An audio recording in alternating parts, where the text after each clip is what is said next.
Hey Jeff, I got to tell you something. It's funny. It's almost like a segue to what we have to talk about. But you asked me about Jewish attitude towards salvation, and in a very instructive way, I think I may have slightly missed your point. I mean, I think I forgot to say to myself, when somebody who's brought up in a Christian with a Christian background asks a question like that, he might be asking something a little bit different from the way I construed the question. You might be asking about the afterlife. What's the Jewish orientation toward survival of death, or doctrines that you find in Christianity, like the resurrection of the dead?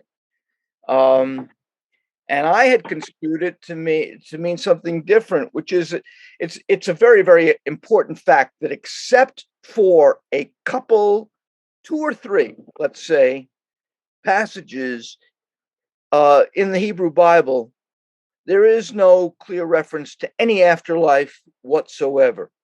It's sometimes comes as it sometimes came as a surprise to my students when I taught this stuff in class, um, that is the case. That apparently the ancient Hebrews, Israelites, Jews did not, at least in terms of their writings, unless they kept it out of their writings, did not have um, a belief in an afterlife. That does change, however, in late times, and you begin to see it in the very last texts that we have of the Hebrew Bible. By very last, I don't mean as they appear in the way the Bible is now organized. I mean in terms of how the scholars actually date the texts, when they were written. And two very late texts do, in fact, make reference to the survival of death, and in particular to the resurrection of the dead.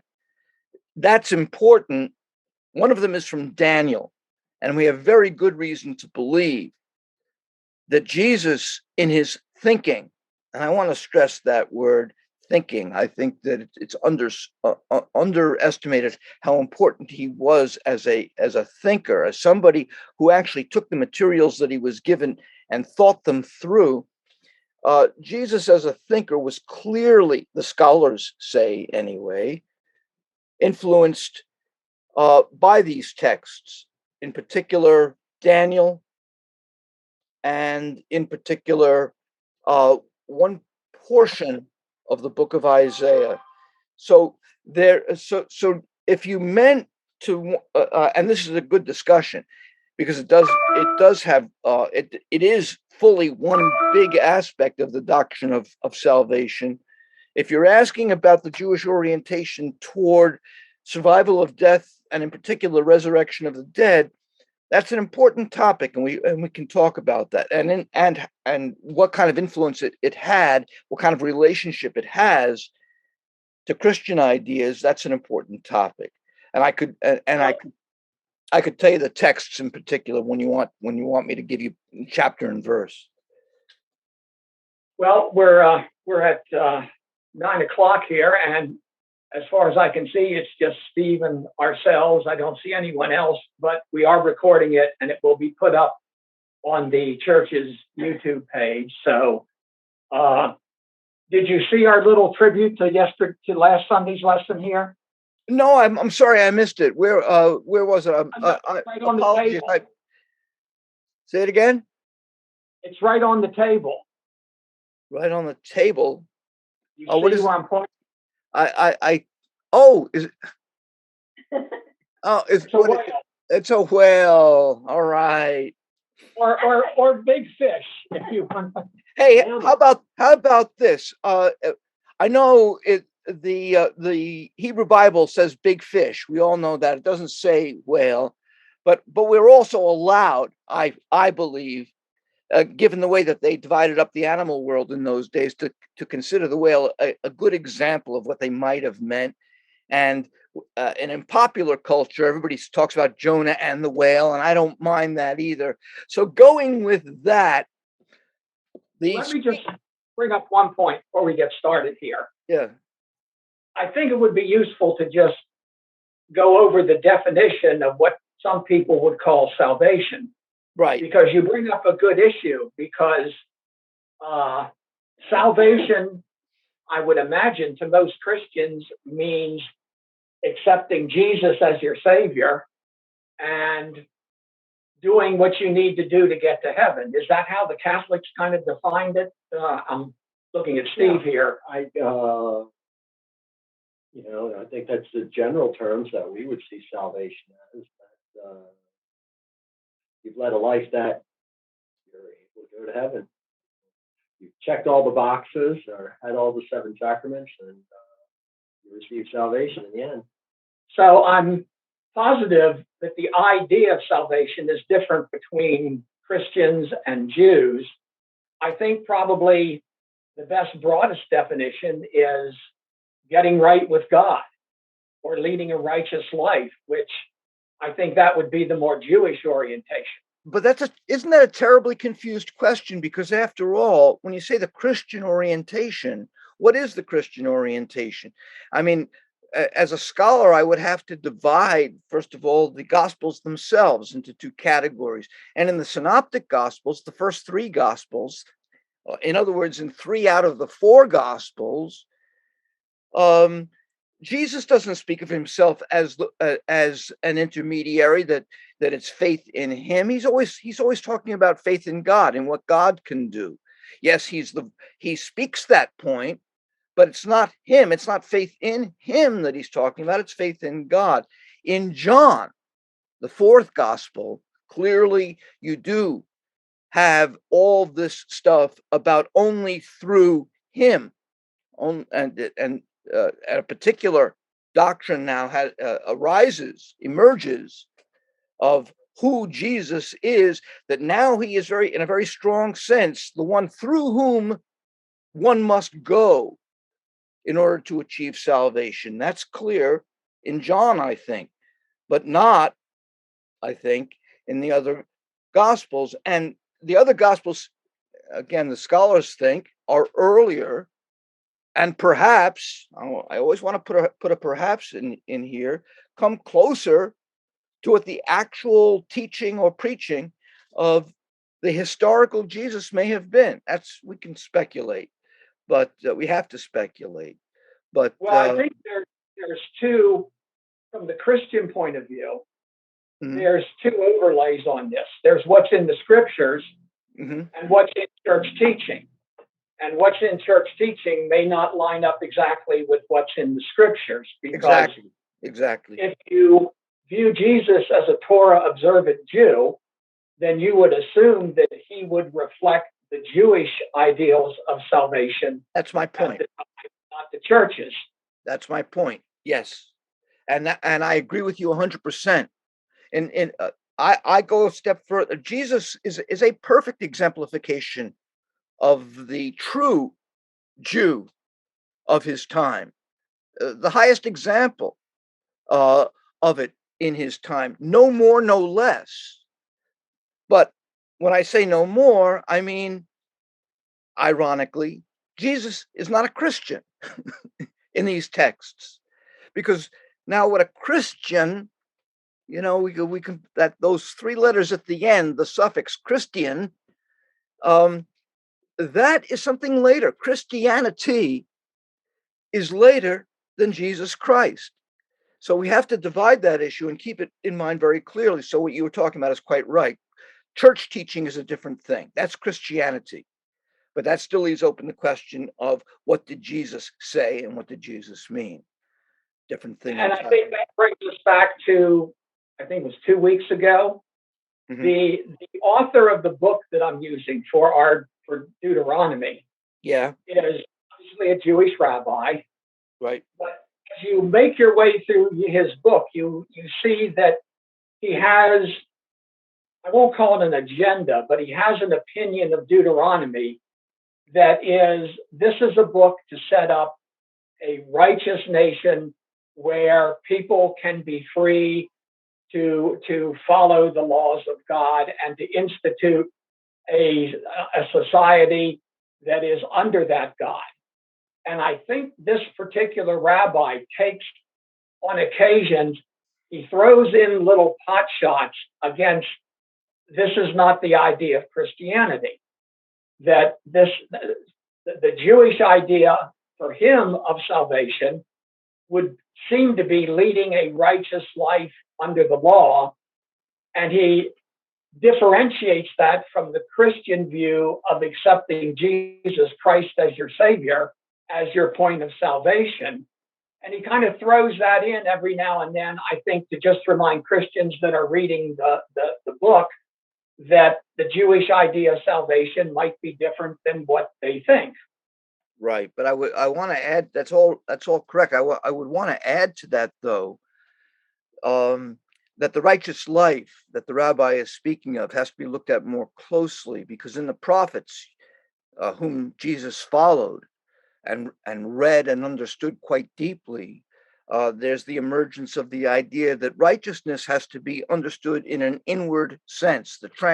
It gets back to what we were talking about the turn, or the in the book of Jonah, the conversion experience, the actual change that people have to go through. It's an inward thing, so that one's very being gets changed. I pointed out, and I want to hammer this point home during the Christmas season that is approaching, that to get that, the best example we have in our culture, I think, is Scrooge. A real transformation of the personality, through a shock to the system, perhaps. I would emphasize that point also. And in that respect, be very sympathetic with what people actually have to go through in order to change. Many people who go through deep problems in life, divorce, drug addiction, and so forth, issues, they go through a very dark period of time, and they have to be shaken up. So I think that what happens in conversion to a righteous form of life in the best passages that we have in the prophets, and I gave you some of those in Isaiah, Jeremiah, and so forth, is actually an inward transformation that brings those texts in line with what Jesus teaches in the Sermon on the Mount, where his whole stress is on inward transformation. You've been told not to murder, but I'm telling you, don't even have murderous thoughts in your mind. He talks about rage or anger. You've been told not to fornicate, but I'm telling you not to have that kind of orientation in your life in the first place, to change yourself inwardly so you don't even have that kind of tendency to do wrong. So it's an inward transformation that now will lead to the fruits of different kinds of behavior, of course, but this behavior comes from a place where the person has been changed individually. So that kind of righteousness is involved in the best passages that we have from the prophets. It's involved in the book of Jonah that we were talking about last week, the conversion of the Assyrians, the Ninevites in particular, and it corresponds with Jesus's conception of the change that he's talking about, and that has to be distinguished from the mere law. Yeah, go ahead. Since you brought up the Christmas Carol, I'm interested in what does a person have to have a salvific experience? Now, you have to agree that having a ghost appear and drag you through the past, the present, and the future of your life and show you your gravestone is a pretty intense experience. Would Marjorie Taylor Greene, if she had the same experience, have a change of attitude? What does someone need to have before they see what needs to be done to change their life? Well, cases differ, but in Scrooge's case as in all it's his radical selfishness, his greed, his uncaring attitude toward anybody but himself, that has to change. As far Dickens was a Christian, in the best sense, I think, in the sense that I identify, um, and I think it's that kind of change. It's a change from selfishness to caring. The first two commandments, when Jesus is asked by the Pharisee to what is the essence of the whole thing, he points to the text of Deuteronomy: "You shall love the Lord your God with all your heart, and you shall love each other." Um, those two things are not separate things. Those aren't two different laws. Those are two different angles onto the same idea, because God is the God of loving one another.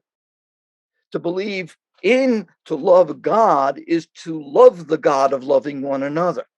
So that you can't say that these are two different things, although you have to state them in order, and you can't leave out either aspect of it.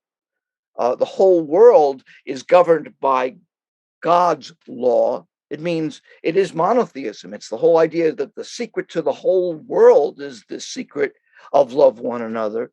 So it does have a God aspect to it, but the God aspect that it has is reducible to this one commandment. God's commandment is love one another. Um, so the absence in Scrooge is this absence of love. He's a man without it. Scrooge, in Christian terms, we might have said that he was born again, even though he didn't know at that time he was accepting all of these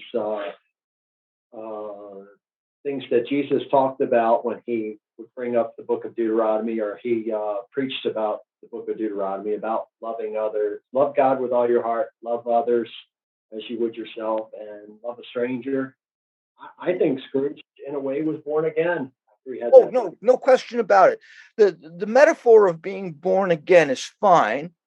I don't as speaking as a Jew, I would have no problem with it as one of the several metaphors that you would use to talk about it. And of course, it is a metaphor in a wonderful sense. But when I call it a metaphor, I'm not putting it down at all. I'm saying that we have different ways of talking about the experience of a radical transformation. And there's no surprise at all that one of the handiest ways of talking about this kind of fundamental transformation is it's as if you were born again. So yes, it is a born again experience. In fact, it's Dickens' presentation of what he thinks the rebirth experience has to be, from being not really a Christian at all to being a Christian in one's heart. So yeah, I agree with you entirely. It's a born again experience. I just don't want to take born again experiences in any simplistic You see how the sense. New Testament is littered with metaphors, and then people just don't understand what the concept is. And that was just a similar term that we used to what you were explaining. Yeah, I was having a conversation with a Hasidic kid, an Orthodox kid, just a day before yesterday. I talk about metaphor. The idea to him, I mentioned we were talking about the book of Jonah briefly, and the idea to him that it's a story, a wonderful story. No, no, no. He wouldn't hear of it. It's in the Bible. Uh, it's got to be actual history, right down to the belly of the whale. Um, and the idea that this is a depiction of a circumstance, a metaphorical rendering of a deep spiritual truth, no, he wouldn't hear of that. So, yeah, this is one of the strangest things about people's orientation toward what we call the Bible itself. Such a narrow approach to to the diversity of literatures that I use the plural, literatures, different types of literature that you find in the Bible. It's wonderfully liberating to understand that and to love it and to view it as a book that has so many different ways of trying to communicate. Um, But the book of Jonah is like a great movie. So we want to make it into a movie. I'm going to, by the way, I want to, what do you think of the title? Belly of the Whale. That would be the title of the movie. I like a Rogers and Hammerstein Broadway show. Musical, yeah, musical. All right, but I'm calling it Belly of the Whale. I'm trying to figure out a scenario for it as we speak. I got inspired, and I'm actually taking seriously writing up a synopsis for a screenplay. But yeah, this Let me whole ask you a question that takes us back to, I think, the beginning of what we were talking about. Do the Jews view the Messiah as a salvation figure? there are different texts. One thing about the Messiah is that it goes through so many different transformations, and it means the anointed one, the one who is anointed. In its original sense, it merely, or I shouldn't say merely, but it referred to the king, an actual king. So take King Josiah, one of the late kings of Judah. Uh, he would be anointed on a certain date. And to this moment, we even use it as a metaphor for being crowned as something. Even the head of the soccer, whatever it is, league he could be anointed on a given day. He is made into that by the official ceremony involved, which in ancient times did involve oil, uh, as a symbolic moment of anointment of becoming the king. In that original sense, that's what a Messiah was. And in the texts of expectation that you find in the Hebrew Bible, most of them have this idea that the Messiah is like a leader who will arise, a king, a leader who of the people, which would be most clearly conceptualized as something like a king, who would arise, um, and lead them into what? Into a transformation that Isaiah speaks of the world into a world of peace, where they would lay down their swords and transform their plowshares and so forth, and into implements of good. Um, so, in that sense, that's what the Messiah would be. He would bring in this new age. So that's an extension of the king concept. Nowhere do you have any confusion between the role of a Messiah and somebody who is God, is a divine figure. No, it's more like a David figure. If you were to ask a Jew what the driving idea is that just as David was the great king who unified uh, the whole kingdom, um, this will be, and so it's depicted as a scion of David in Isaiah. That's construed perhaps crudely as meaning somebody who was biologically descended from uh, from David, which you get, of course, in the New Testament also, when Matthew has this elaborate genealogy proving, he thinks, that Jesus is a direct descendant of David. Yeah, that comes out of Judaism also, this rather narrow understanding of what somebody who would be descended from David would be like, who is the Messiah. I take that as a little oversimple. I don't insist on actual biological descent as the real meaning of what Isaiah was saying. No, it would be. Would it be a statement? We were talking about the church's idea of salvation being different than what's in the scriptures. Would it be a fair statement to say that the church's idea of that is rooted in Paul? And John. Jesus more as a savior figure than the Messiah? Yes, and Paul, certainly. And I want to go back to John. These are not the same. These are not from the same exact schools of thought, but the idea that you get in Paul, uh, Jesus says the first fruits, the first one to go through death and rise again. That gets back now to the distinction I was talking about earlier. Two different ideas of salvation. One idea of salvation that you get in the Hebrew Bible doesn't involve an afterlife at all. It means that it means the inner transformation. And the inner transformation is itself the wonderful or heavenly thing. What Scrooge finds, the joy that Scrooge finds, is salvation. That is salvation. Now, is there besides that salvation in the sense of survival of death, resurrection of the dead? Well, that leads to the second conception.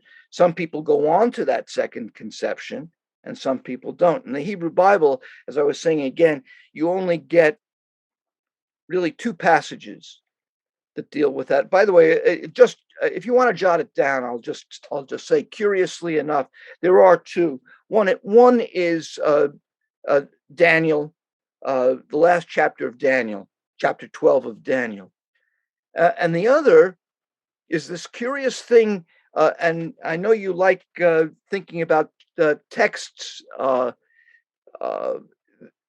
Jeff, and I would point out that there's something very curious in Isaiah. Chapters 24 through 7, that's four chapters, 24, 25, 26, and 27, are not from the main body of Isaiah at all. The scholars agree that something has been stuck into Isaiah. It's a long passage. It's much longer than the book of Jonah, for example.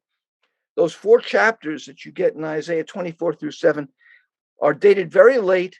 They're called the Isaiah Apocalypse, and in that passage also, you get a clear resurrection doctrine, especially in chapters 25 and 26. You can find it where it clearly says that the dead will rise from the dust.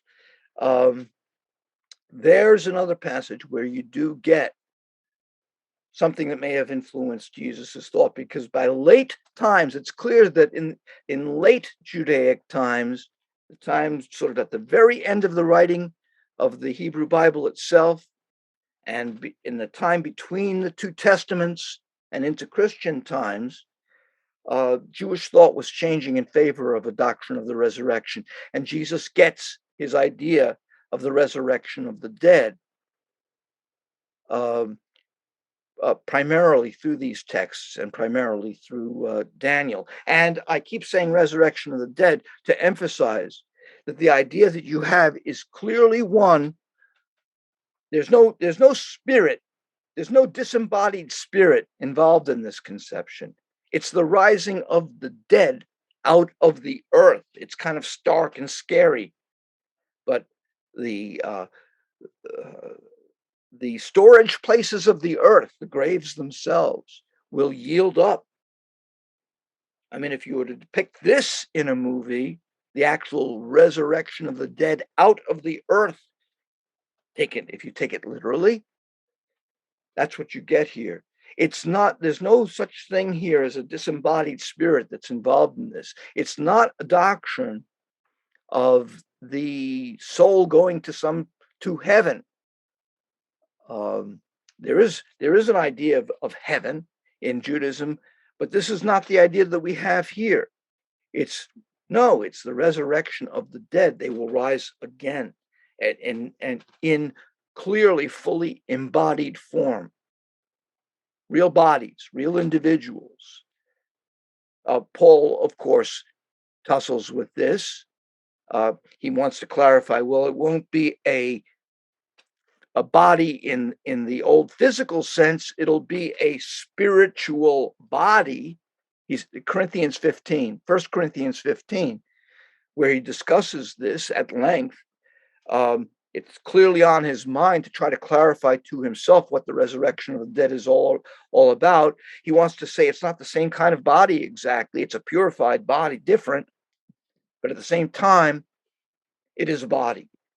We'll see each other In some sense, it's not going to be so weird that we don't have arms and legs and so forth. We will be embodied. So that has to be stressed also to get back to the actual idea that Jesus would have had in the New Testament. But it's not this conception of of salvation where one by one, if we've led good lives, when we die, we ascend to heaven. That's an idea, a later idea that perhaps has its roots in John and later, but is not involved here at all. It's not the individual rising of souls one by one upon their death into heaven. It's an actual physical resurrection on in a transformed world. Sorry. Let me try and bring this back to some of the material you sent out, because you quoted one of a passage from Micah that I've run across numerous times. Yes. And I'll just read it here for the sake of our video. It's, what does Yahweh require? With what shall I approach Yahweh and bow down to God on high? Shall I approach him with burnt offerings, with bulls, calves a year old? Will Yahweh be pleased with thousands of rams and myriads of rivers of oil? Shall I give him my firstborn for the transgression, the fruit of my body, for the sin of my soul? He has told you, O mortal, what is good. And what does Yahweh ask from you? But to do justice and to love kindness and to walk humbly with your God. Right. And I think that last sentence now is much more meaningful that we've studied part of Deuteronomy, where we've gone into great detail what the Jewish concept of justice is. Mm-hmm. It's more than just what we think about when we think of the simple word justice. It fits right into, as what you pointed out, from Matthew 5:38 to 48, the Sermon on the Mount, and that part of the sermon that talks about retaliation and loving your enemies. Right. And of course, in Micah, the word mercy is right there. I would say it differently also. Another way of putting it is to say it's not just justice. It's justice and mercy. You can't leave out the one and you can't leave out the other. Clearly, in some sense, in any world that we make sense of, there will be a basic fairness about things. And that's the justice side of things.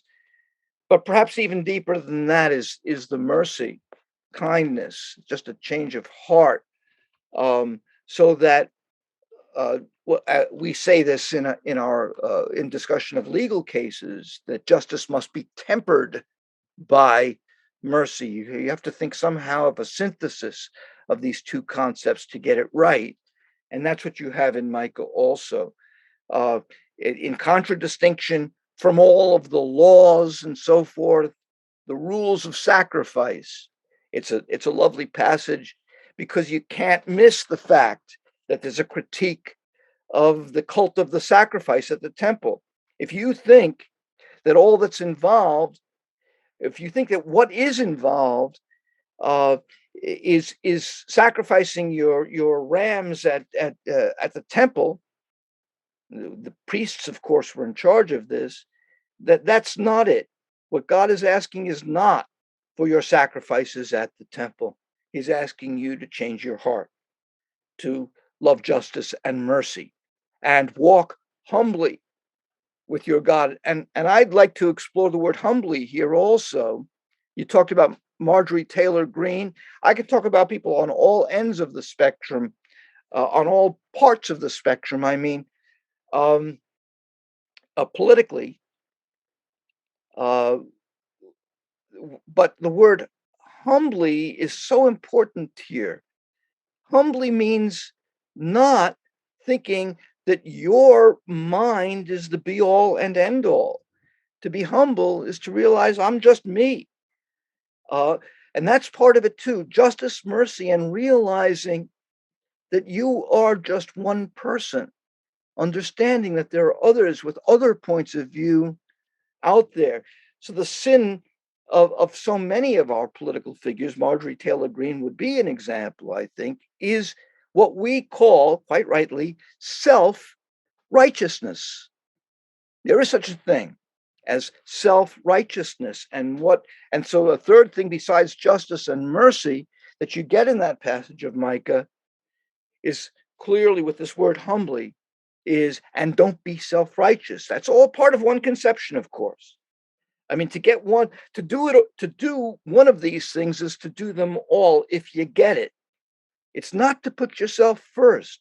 It's to think of others radically so, even with one's political ideas. So however you evolve your political ideas, the realization that there are millions of people out there who have a different orientation toward these issues should make everybody on all sides of the political spectrum pause for a second and say, I've got my own ideology at work here, but am I listening to the ideas of others?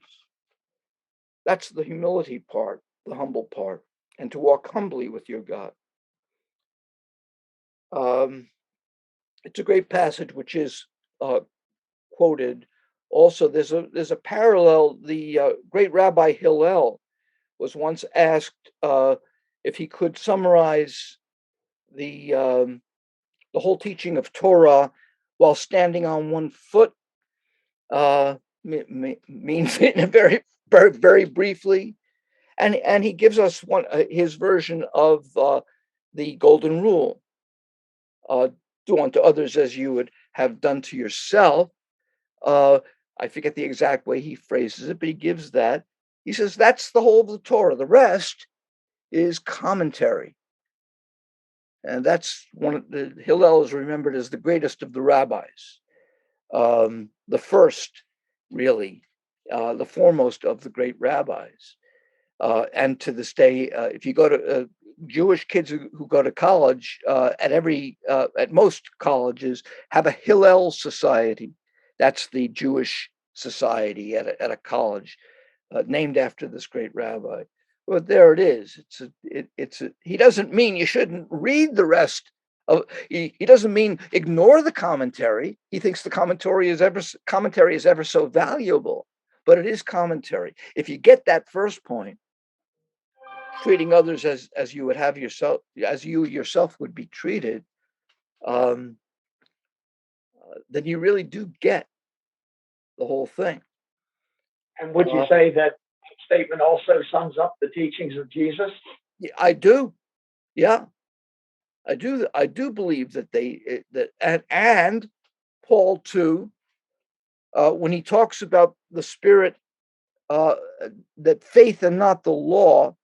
Of course, this word faith has to be looked at very closely, but faith that it's a question of spirit, not a question of law. He doesn't mean to disparage the law. And when Jesus said, I came to fulfill the law, not to abolish the law, but to fulfill it, he means I'm trying to get at the essence of the law, the idea that drives the law. If you get that idea, of course, you'll get when it's not really a good idea to take the law so strictly. If you get the essence of any kinds of laws, then you really know how to behave. That'll come automatically, and sometimes it might even make you break the literal law. But if you're doing so in the spirit of the law, the deeper spirit of the law, and what is that? Yeah, this is what we're trying to get the gist of here. It's this inner transformation that has to do with getting out of the shell of selfishness, of self-regard, and understanding the importance, not only the importance, but the joy, the transformation of life. This is what you get in Scrooge. Is he realized here I like to make the point that the miser, Scrooge, the miser is miserable. And people don't notice very often that miserable means miserable. The miser is the one who is miserable, is what Dickens really gets across to you. He's joyous now. It's not that he wakes to the idea, I ought to be thinking of others. He awakens to the idea that I've missed all of the joys of life by being just into myself. That and Dickens does it in very wonderful immediate terms. It's at a party. It's at a Christmas party, and everybody's having a good time, and there's good food in front of everybody, and there's real joy in the room because people are together and loving one another in that room. Well, speaking of miserable people, Yeah. there was I mentioned it before, there was a great book that was written for corporate America about 20, maybe even 30 years ago called I'm Okay, You're Okay. Yep. The premise of this book is miserable people derive great joy from making other people as miserable as they are. Yeah. And that's their goal in life, is to spread misery so that they're not the most miserable person around. Yeah, it's sort of the negative corollary of what I was saying, isn't it? So, yeah. So the one idea of salvation in Judaism is, I think, coincides very closely with this idea of that you get in Scrooge, that the salvation is the coming to peace within oneself, the joy that one finds upon this transformation. And that's why I think Scrooge is a good example. But there is the further belief that evolves in later Judaism into Christianity, that not only that, but this inner transformation is such that now the doors are opened to eternal life. And that doctrine does emerge as well. It's a second aspect to it. Probably Dickens in his private life subscribed to that as well. In many respects, he was a conventional Christian. Well, if it's about time that it's a cold, windy day here, and we got to fight our way from the building over to the church. But if I can get Steve to pray us out, stand up here. Heavenly Father, thank you for bringing us here this morning and sorting through these ideas, salvation, and the law. Lord, we realize that the law's guidelines for us started in life, but it's only through this self realization, this moment that we realize that this provides a better life for us, Lord. And we aim to find the secret sauce and the recipe to bring more people closer to your name. Well, Don, thank you very much. Thank you, guys. I always enjoy this immensely. And we will get the video up on the webpage. And I'll be in touch with you this week, Jeff, and we can talk about future plans. Okay. Okay, sounds good. And have a good Thanksgiving. All right, and enjoy church services, guys. Bye-bye. Bye.